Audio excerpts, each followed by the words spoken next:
윤석열 대통령이 오늘 취임 후 처음으로 국회 시정연설을 합니다. 코로나19 이후 민생 회복을 위한 추경안이 통과를 당부하는 자리인 만큼 여야 간 협치를 강조할 것으로 보입니다. 하지만 지방선거를 코앞에 두고 여야 간 힘겨루기는 계속되고 있습니다. 김서연 기자입니다. 윤석열 대통령이 취임 후 엿새 만인 오늘 첫 시정연설에 나섭니다. 민생 회복을 위한 추경안의 신속한 처리를 당부하는 내용으로 무엇보다 초당적 협력을 강조하는 데 초점이 맞춰질 것으로 보입니다. 어제 대통령 대변인실은 이번 연설의 주요 키워드가 협치를 통한 위기 극복이라고 밝혔습니다. 여소야대 국면에서 임기 초반부터 여야 간 협치를 강조하겠다는 의지로 풀이됩니다. 지난 10일 취임사에서 통합에 대한 언급이 전혀 없었다는 비판을 고려했다는 해석도 나옵니다. 하지만 새 정부 첫 추경안 심사와 지방선거를 앞두고 여야 신경전은 이어지고 있습니다.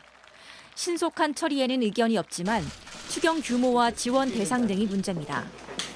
정부가 제출한 이번 추경 예산은 총 59조 4천억 원 규모입니다.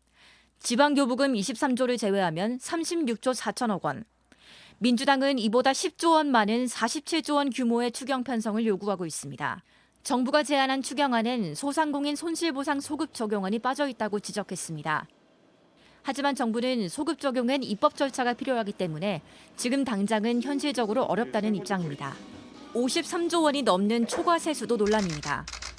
세수 계산을 잘못해 지난해에 이어 2년 연속으로 50조 원 이상의 초과 세수가 발생한 건데 정부가 재정 운영에 대한 불신을 자초했다는 비판이 나옵니다.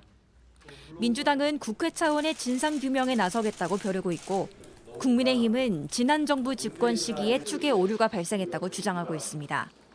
이런 가운데 윤 대통령은 오늘 저녁 여야 3당 지도부와의 만찬 회동을 추진했지만 야당의 반대로 무산됐습니다. JTBC 김서연입니다.